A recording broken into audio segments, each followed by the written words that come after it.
study, there was a PhD student that I had before I came to Bond, and I continued supervising him after I came to Bond. And he's one of those people who lives and breathes for his sport. Ben Corbett, his name is. He's finished his PhD now and has got a job at Loughborough University in London. But Ben's passion is rugby, and in particular rugby sevens. And primarily through Ben, Lisa and I became involved in this project where World Rugby asked us to look at the high performance training regimes in sevens rugby. I'll elaborate a little bit on that as we go through, but essentially what I've tried to sort of encapsulate here is the guts of what we reported back to World Rugby. Being academics, part of what we have to do is make things really boring. So to do that, we have to theorize things. So I've also, this is what I'm presenting is a combination between the findings of the study, but also how we're theorizing those findings into the first publication that we're going to write out of it. So first off, rugby sevens. So what is rugby sevens? Not everyone is from a rugby background.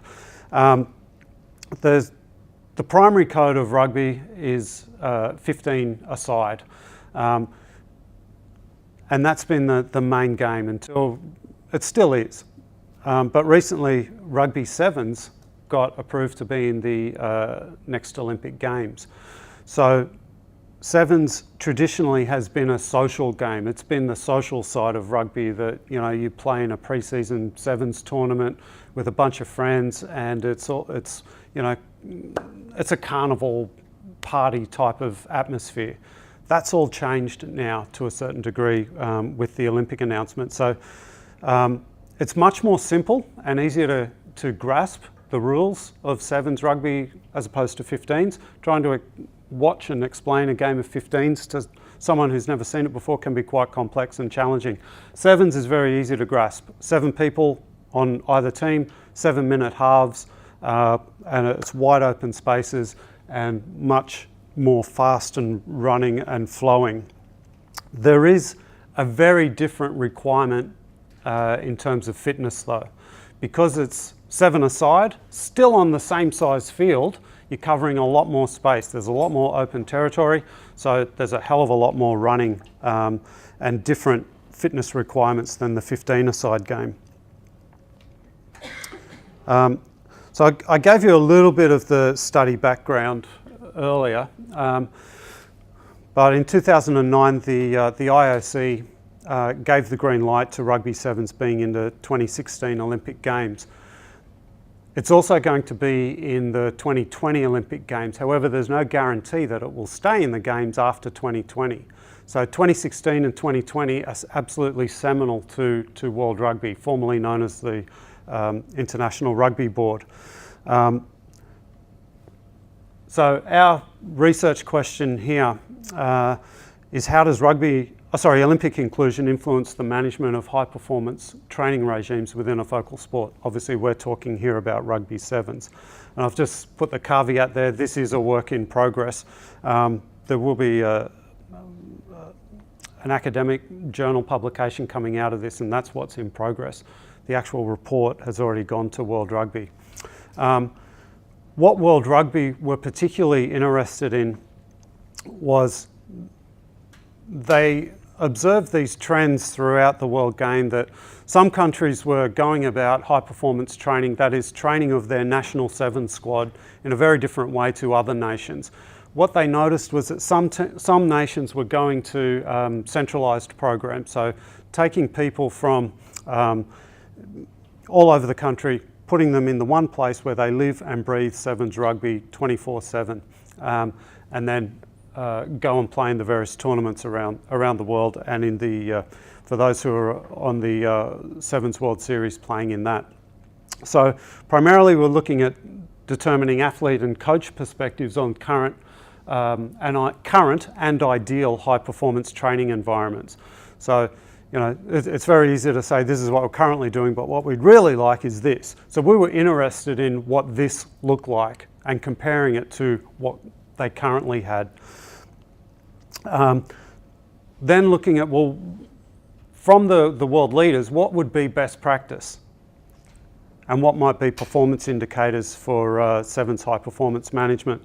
And then what World Rugby ultimately wanted were models. So, okay, this is a developing nation.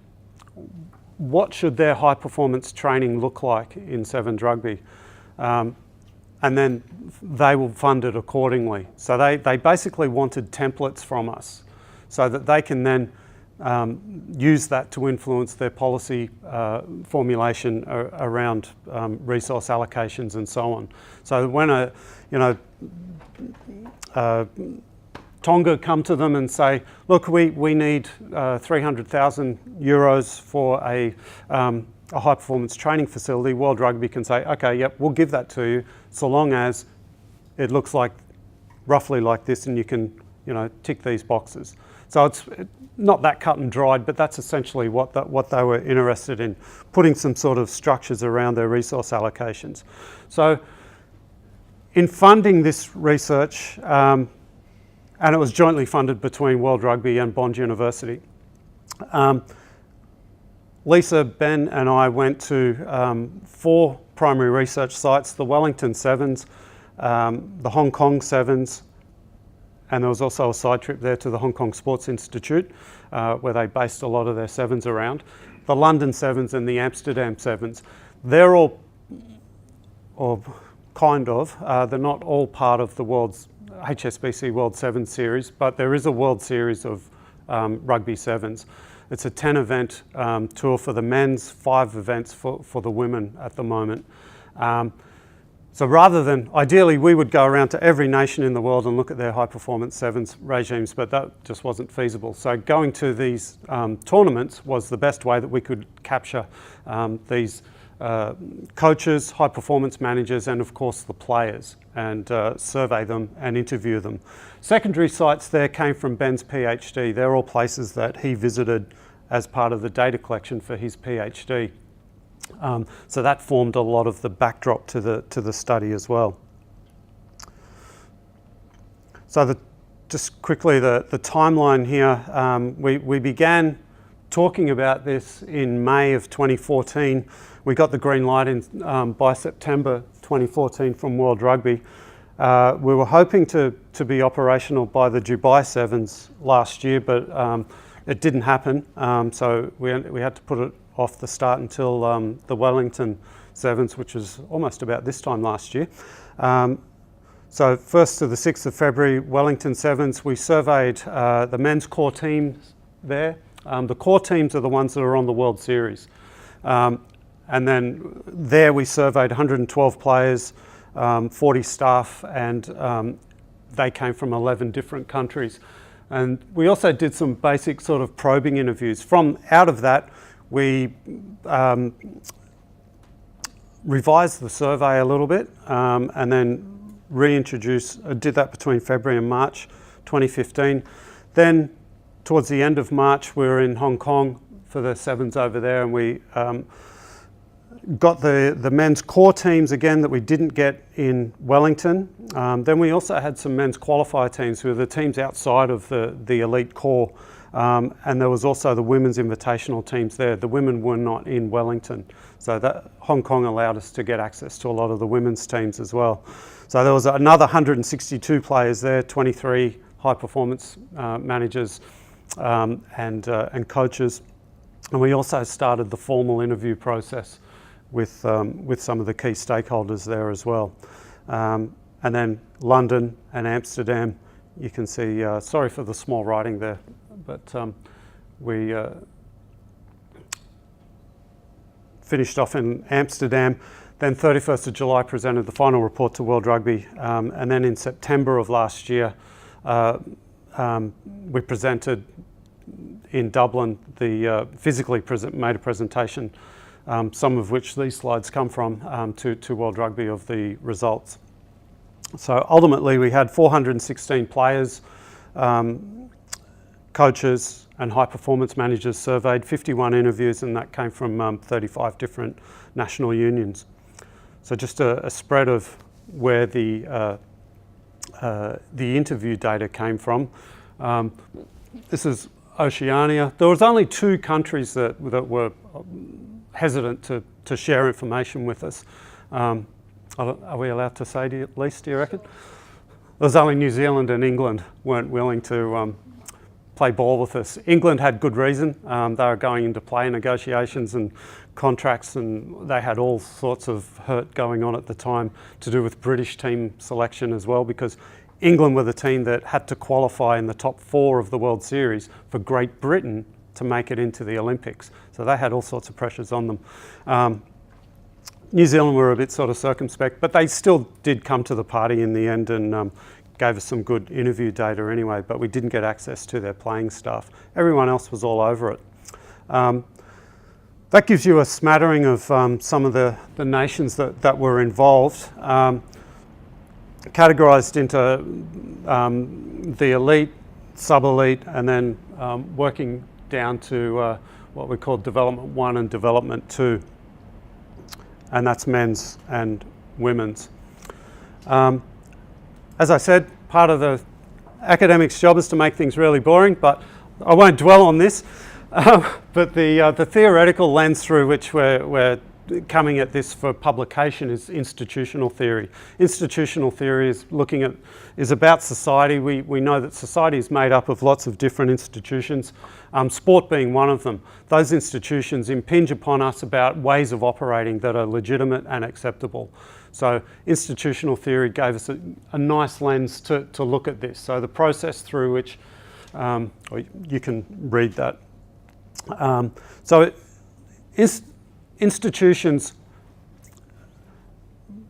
produce pressures on us in society that there are ways and means by which we need to act and operate in order to be perceived as legitimate. That leads to isomorphic pressures, so pressures that make you think, well, geez, I don't look like that organisation down there. I better change my operation so I do look like them. I don't want to be the outlier. I don't want to fail and then be told, well, you were different. That's why you failed.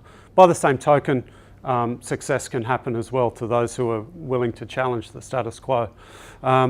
So institutional theory in sport has been a really dominant approach. But as Lawrence and Sotheby and Lika said, it's an approach that's creaking under the weight of its own theoretical apparatus because it's been used so much and so much has been hung on it. So the next step, the new sort of development in institutional theory is an approach called institutional work. And what this is about is rather than the institution dictating action to individual organisations, it's about, well, how do our actions influence institutions taken collectively? So how do the outliers influence what goes on in this institution of sport that we're looking at, for example? Could be religion, could be education. We're looking at sport. So there are different categories of institutional work: creating, maintaining, and disrupting. And if you think about any management scenario that you've been a part of, what does it consist of? There are aspects where we need to maintain certain operations and certain ways of being and doing. At the same time, there are things that we need to change. So we need to disrupt the status quo. To do that, something else comes in, and that's where we create, and that's possibly where innovation comes from.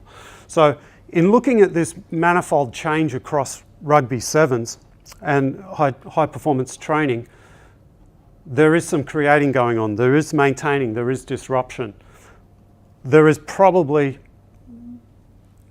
grounds to argue that us being asked to do this work for World Rugby is an aspect of disruption and it's an aspect of creation. They're asking us to come up with templates for high performance training in sevens. So it's a new approach. So I'm not going to go through examples of all of these, how we see creating, how we see maintaining, just a few quick examples. So in terms of defining, The traditional approach in rugby sevens is that teams meet each other at the airport, say hello, great, let's go off to a tournament overseas and play. So it was a very ad hoc approach. Back in the mid-2000s, South Africa went to a training camp model where they got together weeks before tournaments and trained and really focused on the tournament and took it one step beyond meet and greet. What we're seeing more recently with the Olympic announcement is this approach to central residency models, and the US has gone to a hub and spoke type approach that I'll talk about in a moment.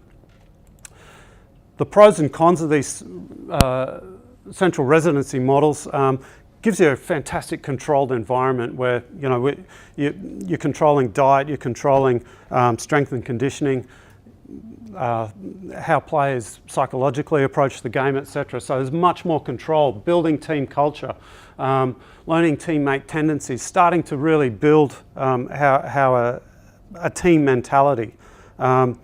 Athletes are getting paid a full-time salary, so they're not having to worry about, well, how am I going to make ends meet to be an elite athlete? So they're there being fed and being taken care of as an elite athlete. The downside of that is the cost primarily. Relocation of athletes is also a big issue for some. It also takes athletes away from, in a country like Australia, it takes them away from regional competitions as well. So it takes away from the pool in regional and rural areas, possibly can lead to athlete burnout or boredom. We don't know what the effect is on player psyche. So that is potentially another issue. And this is time where athletes are also could possibly be building a career, getting an education, etc. as well. So there's potential negative there. Enabling work is another aspect of creating. Part of this brave new world of sevens as an Olympic sport is where people within the programs are carrying multiple roles. So, this is just the incidence of, for example, strength and conditioning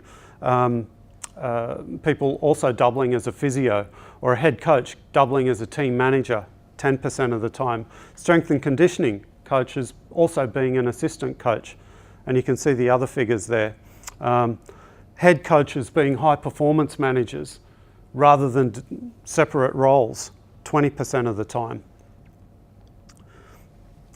In constructing normative networks, I don't know if you know what the word normative means, but it's the professional processes in any field. So accountants get together and talk about the latest in calculators. I don't know what they talk about. But, professionals in different fields get together and compare notes on what they do. They're normative processes. We're seeing that in World Rugby. For example, a high performance one of the top teams, high performance manager, can act as a hired gun now and go to another country and have his services paid for them to access his information. So, we offer our intellectual property and you pay us for that. So it's not a policy, that's us trying to find money and revenue stream and nationwide need and value the input. So we're seeing that start to happen as well. We're seeing collaboration. Again, these are normative processes between 15s and 7s. In the green is we want to collaborate between the 15s game and the 7s on joint training, sharing talent identification. 7s players also playing 15s. 15s players also playing 7s. So you can see that there's a lot more desire for collaboration than is actually happening at the moment. Collaboration between the men's and women's game. Again, you can see the desire is there, but it's not actually happening as much as is desired between shared coaches, practicing together, shared support staff, facilities. With multisport, where we're going to centralised programs, sometimes they're at Olympic training centres, so they're sharing facilities with other sports. The upside of that is knowledge sharing, cost savings, economies of scale. The downside is scheduling conflicts and distractions, and that perhaps eventuate from that. One of the other normative processes here is the desire, coming from this desire for collaboration. It's also collaboration between national unions and sharing the love, sharing the knowledge. So for example, and this is just a hypothetical example, the North American and Caribbean Rugby Association acting as a regional hub in, we just said Grand Caymans because that would be nice. But the unions around there, the local unions around there, could use that centre in the Grand Caymans as a hub. The larger unions in the area, Canada and the US, can be the ones that primarily take responsibility for the running of that and the overseeing of that in conjunction with World Rugby. It's a model, not approved, but it is a model. But it's part of this creating. Maintaining. So this is about what is most important to you in a high performance training regime. And we rank these from most critical to least. So you can see there's 8 main areas there. Most important being practice fields, head coach, strength and conditioning. S&C, if it was across the board, important. Less so life skills. And interestingly, sports psychology. Not to say they're unimportant, that's just how they were ranked. So if you're looking at a model of what do you need as an essential in a high performance training regime for rugby sevens, here's your basic. This is at the minimum, this is what you need. If you have a few more resources at hand, an intermediate level program might also go up to having a pool and spar, video analysis, etc. And then a comprehensive program would have all of that covered. So there's 9 main functional areas there. So you've got these basic areas, a basic program, an intermediate program, a comprehensive program, preferably with regional hubs. And that's that hub and spoke program that the US has gone to, where they have these basic key elements in regional areas. And then in terms of disrupting, there's basic beliefs in rugby, very heavily institutionalised, where there was this constant battle butting heads between 15s and 7s. There were problems with strategic planning, working problems between national sport associations and national Olympic committees. This is all new to a lot of these nations, particularly the developing nations, the need for transparency, working out how do we equitably remunerate players who are looking to become full-time athletes, and that ubiquitous perceptions of the rich getting richer. There was sorry I'm rushing now, I need to get through, but there was an overwhelming desire to play more rugby. And you can see the women had the stronger desire to play more rugby. Perceptions of not playing enough. For example, which was a quote, I have a team of professional practices. We have a full-time squad that only attend 2 to 3 sevens tournaments per year against other national teams. So these are the teams outside of the core teams at the top on the World Series. So there was this overwhelming desire to play more rugby and have a second tier below the World Series. So overall, there's this gravitation towards centralised programs. Coaching and coach development needs to be a priority, particularly in the women's game. There were no sevens female women's sevens coaches. There is one this year. Sevens specific strength and conditioning, critically important. Another observation, it's a very collaborative community. They're all very willing to share information. A lot of it's happening sort of organically but it can be structured around the tournaments as well for that a structured information sharing approach. They're doing it through joint training camps, through some mentoring programs that are happening internally, but again aren't formalised in any way. And the coach and staff education and development is again a critical element, particularly in the developing nations. Sorry I rushed at the end there, guys, but it's a very condensed presentation. Thank you.